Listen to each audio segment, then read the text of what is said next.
What's up, guys? It's JJ. I'm Caleb. What's your name? Caleb. Nice to meet you.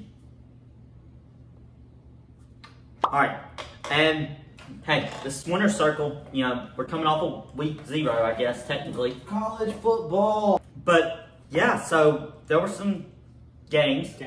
Not many necessarily good games, but yeah. Probably the best game of the weekend. I only got to watch the first half of, so. Sorry. Yeah. Yeah, the most controversial, I guess the biggest game of the weekend. Northwestern, Nebraska. Northwestern, Nebraska.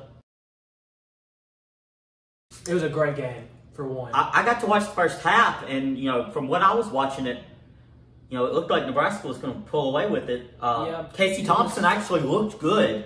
It's a classic Jack Frost. Scott Frost. Jack Frost. A classic Scott Frost Nebraska thing. They choked. Last year, they lost. They were 0-8 in one-possession games.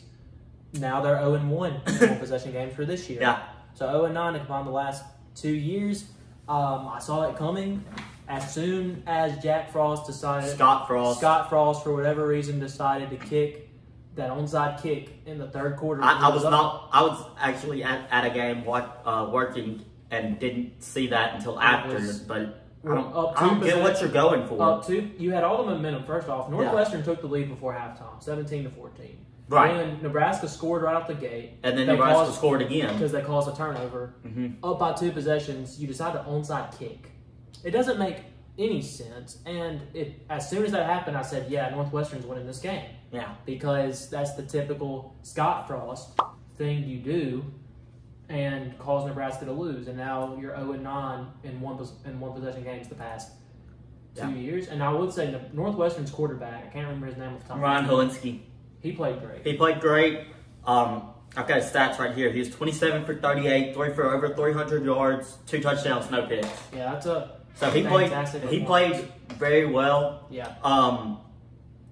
Casey Thompson at times looked very good. He did. There were a lot of plays that happened that I wouldn't blame entirely on him, where the receivers. Both of his picks were, passes.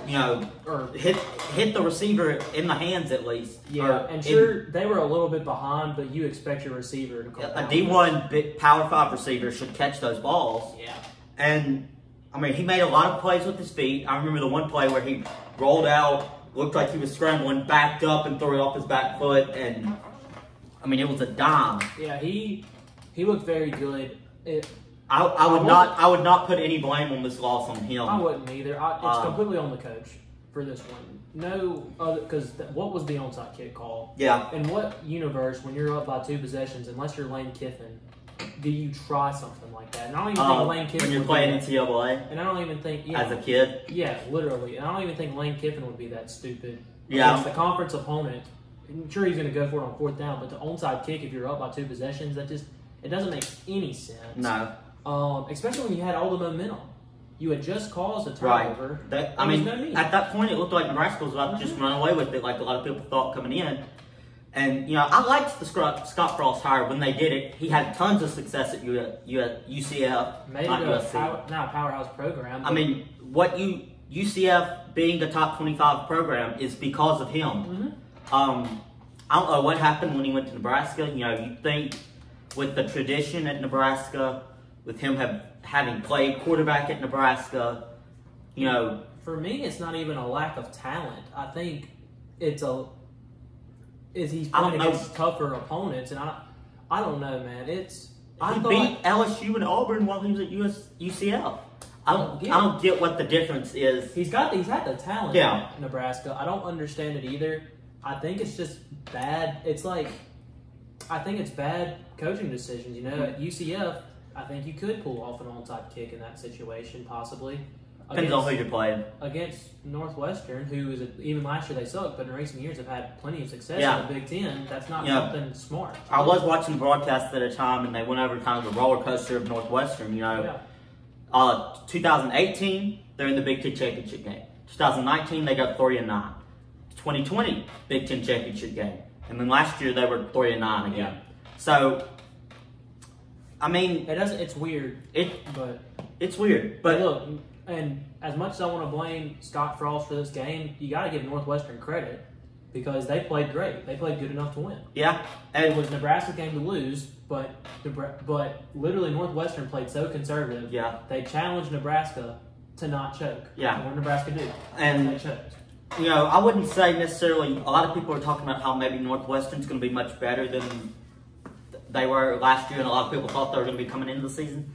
I'd have to see some more games where they win. I see them making a bowl game. I see them being better than they were last year, but some people are putting them in upper Big Ten level conversation, and I'm like, that's an overreaction. I see them making a bowl game, but not competing for the Big Ten, kind of like Minnesota in previous years, where you're going to win some good games. Minnesota's had some good teams. They have had some good teams. PJ Fleck is an amazing coach. I agree with that, but like I said, they're never competing. Yeah. There was one year where they were close to getting to the Big Ten championship. They're a lot like Northwestern. You'll see them maybe in the Big Ten championship game, and then the next year they'll be 3-9 again. But except Northwestern's actually made the Big Ten championship. I don't remember the last time Minnesota. I don't think they made it under Fleck.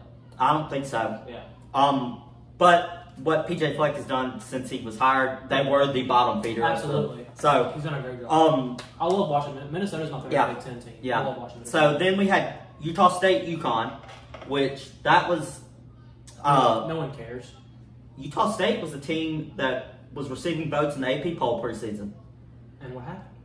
They beat UConn 31-20. They were down a lot of the game, didn't look great. I didn't watch the game. And then, while the game I was at was in lightning delay, I was able to watch it on my phone. But once they got going and pretty much stretched out their lead. But next week they travel to Tuscaloosa to play Alabama. So, our prayers will be with them.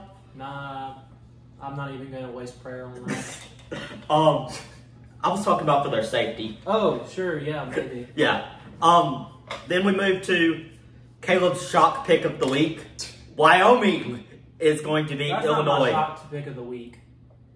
My other pick? Yeah, that was even worse. But Wyoming had times where they could have kept it close. There were plays they didn't make. Illinois ran away with it towards the middle back into the third quarter, fourth quarter. But there were times there were plays they should have made if they didn't. Illinois had a couple of great stops in the red zone. Yeah. I don't think that was a crazy pick. I think I was just wrong. Yeah. I'll say my other one was a crazy pick. Yeah. But I don't think anyone expected what happened to happen. Yeah. And then there were two more games that we kind of touched on. You know, you got Florida State, Duquesne, and Florida State wins that one 47-7. You know, nobody expected any different out of Florida State. They did what they were supposed to do. Absolutely. Mike Norvell is going to get them back into a top 15 team in a few years. You know, Mississippi State has been beating them out on recruiting battles a lot the past 2 years. That doesn't put you back on top 15. Give him a few years. Okay. Mike Norvell's a good hire. He's a good hire, but he's got work to do. Yeah, give him time. And then North Carolina, Florida A&M. This game was actually close when I checked it at one point. I think North Carolina was only up like 9. But then Florida A&M was only playing with like 52 scholarship guys because they had a bunch ineligible. I don't know the reason for it, but North Carolina got going and kind of stretched it out. Final score of that one was 56-24. North Carolina still didn't look good to me. They need a bounce back here in the ACC, and I don't think they're going to get it. We'll see. I think NC State's better.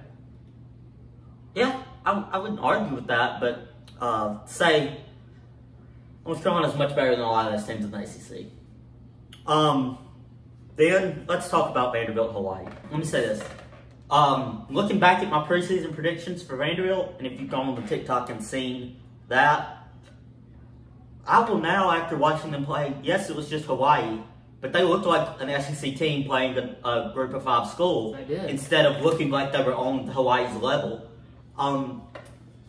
I could see them winning a game or two in the SEC East. You know, maybe beating Missouri, maybe beating South Carolina even. I mean, you know, saying that they might win just a game or two in the SEC, I think it's too crazy after seeing how they played. They looked like an SEC team playing a group of 5 team. I don't see it as crazy. I see them beating Missouri more so than South Carolina. Well, yeah, Missouri's the much more likely, but I was just kind of. I was watching the game. Hawaii scored on their first drive, and I was like, "Oh yeah, this is Vanderbilt. We know." Yeah. JJ, you're crazy for saying I was crazy, because Hawaii really just dismantled their defense in that first drive. Right. And then all heck broke loose. Yeah. And next thing you know, Vanderbilt's looking like Alabama playing Hawaii.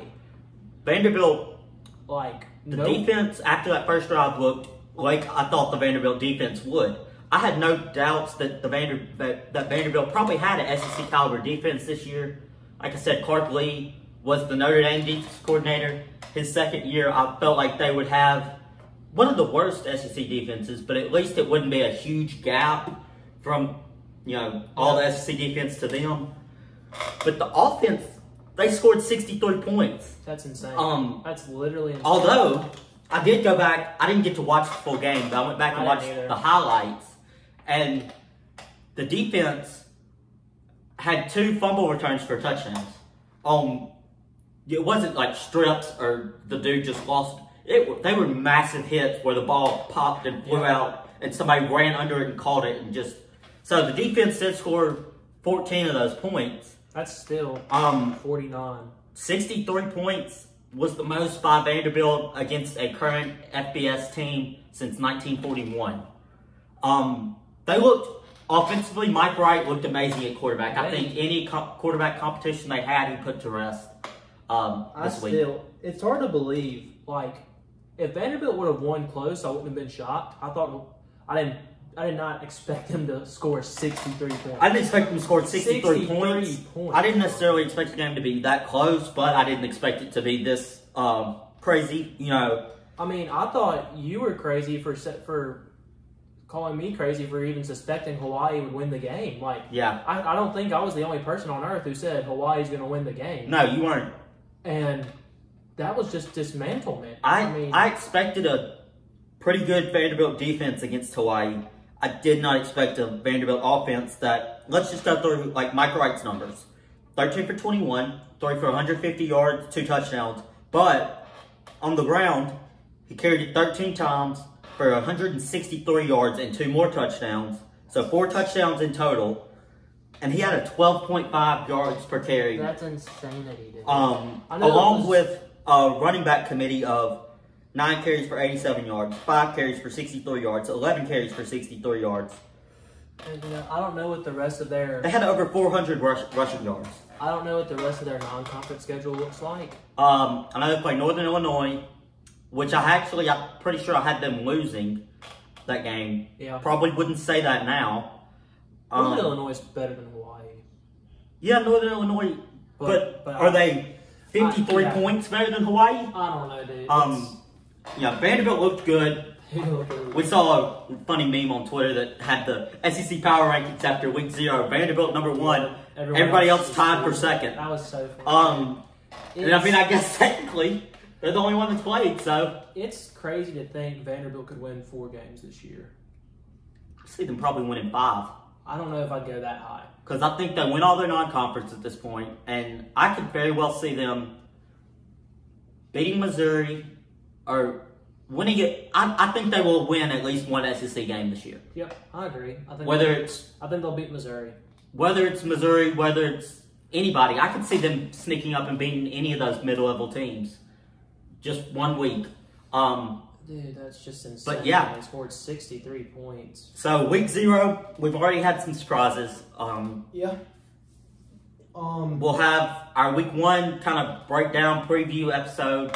A lot of our longer episode for Friday is going to be based around that. We'll touch on some other things. I will say, in terms of predictions for the year, we are tied at 2-2. Yep. So we split.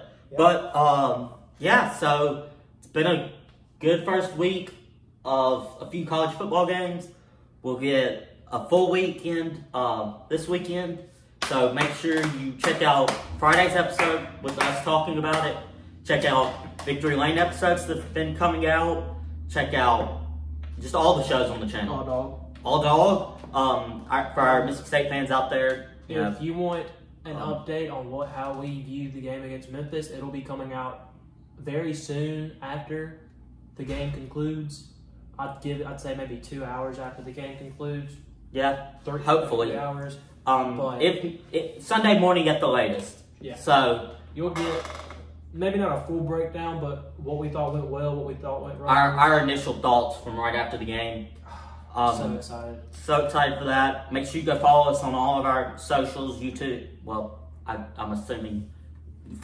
Subscribe to us on YouTube. And then follow us on our Instagram, TikTok, everything else. If we get to 100 subscribers by the end of September, JJ can pie me in the face.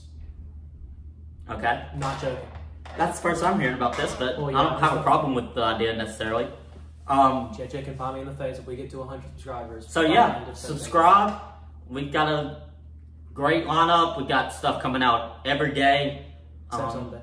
Yeah, we'll see y'all for Friday.